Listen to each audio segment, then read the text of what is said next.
दोस्तों, दुनिया बदलने की बातें तो बहुत से लोग करते हैं, लेकिन कुछ गिने चुने लोग ही इसे सच में करके दिखा पाते हैं। और इलोन मस्क दुनिया के उन्हीं महान लोगों में से एक हैं। दरअसल इलोन सिर्फ एक कामयाब बिजनेसमैन ही नहीं, बल्कि एक बेहतरीन इंजीनियर और एक गजब के एंटरप्रेन्योरियल इन्वेंटर भी हैं। फिर चाहे बात मंगल ग्रह पर इंसानों की बस्ती बसाने की हो या फिर पृथ्वी से ग्लोबल वार्मिंग को खत्म करने की, इलोन की सोच हमेशा ही दूसरे लोगों से अलग रहती है। और आज की अगर बात करें तो इस समय वो दुनिया के सबसे अमीर इंसान होने के साथ ही दुनिया के सबसे कामयाब लोगों में शुमार किए जाते हैं। ऐसे में लोगों के मन में ये सवाल आता है कि आखिर इलोन हर एक फील्ड में इतने कामयाब कैसे होते हैं। असल में दोस्तों, इलोन का खुद का एक सक्सेस मंत्र है और आज की हमारी इस वीडियो में हम आपको इलोन के इसी सक्सेस मंत्र को समझाने की कोशिश करेंगे। तो चलिए बिना कोई देरी किए अब इस वीडियो को शुरू करते हैं। दोस्तों, वीडियो को शुरू करते हुए सबसे पहले हम आपको इलोन मस्क का एक छोटा सा इंट्रोडक्शन देते हैं। जैसा कि हमने आपको बताया कि इलोन इस समय दुनिया के दूसरे सबसे अमीर इंसान हैं। लोग उन्हें रियल लाइफ टोनी स्टार्क कहकर भी बुलाते हैं। दरअसल इलोन स्पेस एक्स नाम की एक एरोस्पेस मैन्युफैक्चरर और स्पेस ट्रांसपोर्टेशन कंपनी के फाउंडर, सीईओ और लीड डिजाइनर हैं। आपकी जानकारी के लिए बता दें कि स्पेस एक्स वही कंपनी है जिसने दुनिया में पहली बार रियूजेबल रॉकेट बनाकर दिखाया था।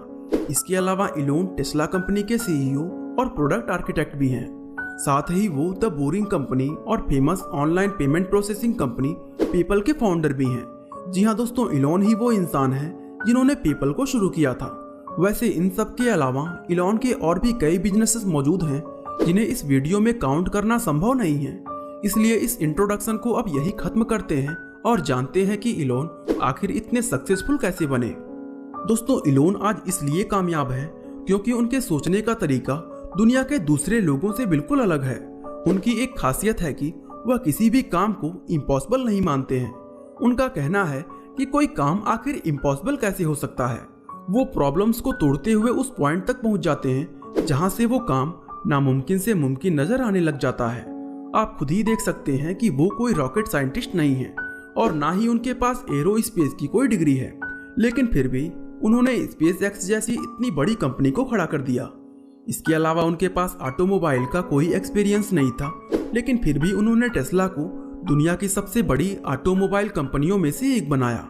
दोस्तों, ये सब इलोन इसलिए कर पाए क्योंकि उनके सोचने का तरीका दुनिया के मैक्सिमम इंसानों से पूरी तरह अलग है। इलोन मस्क के हिसाब से हम इंसान दो तरीकों से सोचते हैं। पहला तरीका वो होता है जिसको दुनिया के ज्यादातर इंसान अपनाते हैं। इसको एनालॉगी के नाम से जाना जाता है। दूसरा तरीका फर्स्ट प्रिंसिपल कहलाता है, जिसको दुनिया के बहुत कम लोग ही अपना पाते हैं। और जैसा कि आप समझ गए होंगे कि इलोन उन्हीं चुनिंदा लोगों में से एक हैं।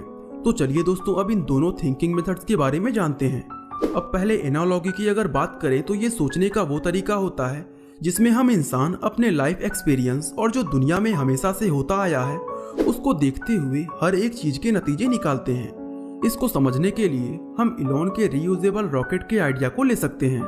यानी अगर सेम आइडिया किसी ऐसे व्यक्ति के मन में आता जो एनालॉगी के मेथड से सोचता है, तो वो इस आइडिया पर कभी काम शुरू ही नहीं कर पाता, क्योंकि उसके दिमाग में सबसे पहले ये बात आती कि क्या दुनिया में अब तक किसी ने रीयूजेबल रॉकेट बनाया है।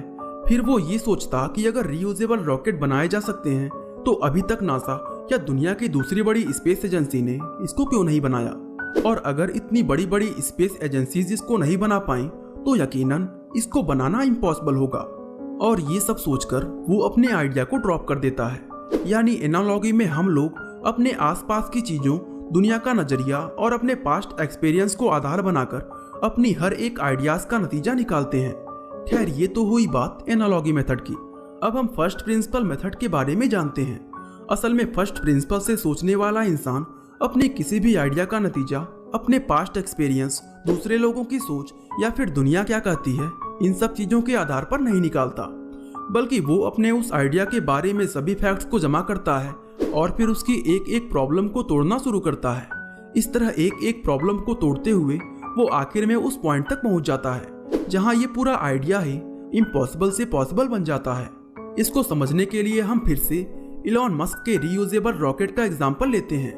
दरअसल कुछ समय पहले इलोन के दिमाग में ये आइडिया आया था कि क्यों ना कुछ ऐसा किया जाए जिससे आम लोग भी अंतरिक्ष की सैर कर सके। अब कहने को तो ये एक छोटा सा ख्वाब था, लेकिन दुनिया के बड़े से बड़े साइंटिस्ट और बड़ी बड़ी स्पेस एजेंसियों के लिए ऐसा कुछ करना इम्पॉसिबल था। ना ही ऐसा कुछ करने का ख्याल दुनिया के किसी भी व्यक्ति के दिमाग में इससे पहले कभी आया था, क्योंकि दोस्तों एक छोटे से स्पेस ट्रेवल में अरबों खरबों रुपयों का खर्चा हो जाता है।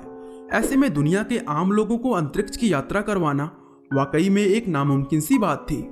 लेकिन इलोन ने इसको एक अलग तरीके से सोचा, यानी कि दोस्तों फर्स्ट प्रिंसिपल के मेथड से सोचा और इसका सोल्यूशन निकालना शुरू कर दिया। इस पूरे आइडिया में सबसे पहली और सबसे बड़ी प्रॉब्लम ये थी कि स्पेस ट्रेवल में यूज किए जाने वाले रॉकेट्स बहुत महंगे होते हैं। दोस्तों स्पेस ट्रेवल के रॉकेट्स इसलिए इतने महंगे होते हैं क्योंकि उन्हें सिर्फ एक बार ही इस्तेमाल किया जा सकता है। यानी अगर ऐसे रॉकेट्स बना लिए जाएं जिन्हें एक बार की जगह बार बार इस्तेमाल किया जा सके तो स्पेस ट्रेवल को काफी सस्ता बनाया जा सकता है। दोस्तों आपने देखा कि इलोन ने किस तरह अपनी प्रॉब्लम्स को छोटे छोटे टुकड़ों में तोड़ा और आखिर में वो उस पॉइंट तक पहुंच गए जहां ये पूरा आइडिया सक्सेसफुल होते दिखने लगा। दोस्तों इस तरह से सोचने को ही फर्स्ट प्रिंसिपल मेथड कहा जाता है। इलोन ने अपनी पूरी जिंदगी इसी तरह से सोचा है।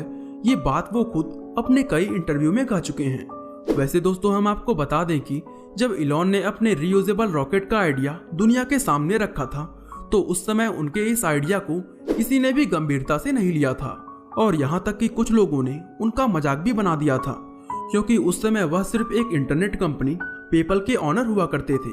उन्हें स्पेस और रॉकेट्स के बारे में बहुत ज़्यादा जानकारी नहीं थी। जब उनके आइडिया को दुनिया में सब जगह ठुकरा दिया गया तो उन्होंने अपनी खुद की एरोस्पेस कंपनी खोलने का फैसला किया। इस तरह एक अकेले इंसान के द्वारा खड़ी की गई एक प्राइवेट कंपनी ने वो काम कर दिखाया जिसे नासा, ईएसए और रॉसकॉस्मोस जैसी स्पेस एजेंसियां भी नामुमकिन मानती थी। दरअसल इलोन का मकसद दुनिया में नाम, शोहरत या पैसा कमाना नहीं बल्कि दुनिया को बदलने का है। इसीलिए उनकी सोच और काम करने का तरीका दुनिया से बहुत ज्यादा अलग है। वो सिर्फ आज ही नहीं बल्कि आने वाले कल के बारे में भी सोच कर चलते हैं। यही वजह है कि टेस्ला ने दुनिया में सबसे पहले इलेक्ट्रिक व्हीकल्स बनाना शुरू किया था। दोस्तों इलोन इस बात को बहुत अच्छी तरह समझते हैं कि पृथ्वी पर फॉसिल फ्यूल के भंडार अनलिमिटेड नहीं हैं। आने वाले कल में ये फ्यूल दुनिया से पूरी तरह खत्म हो जाएंगे। इसलिए इंसानों को अभी से उस टेक्नोलॉजी पर काम करना शुरू कर देना चाहिए जिससे फॉसिल फ्यूल खत्म होने के बाद वाहनों और इंडस्ट्रीज की मशीनों को चलाया जा सके।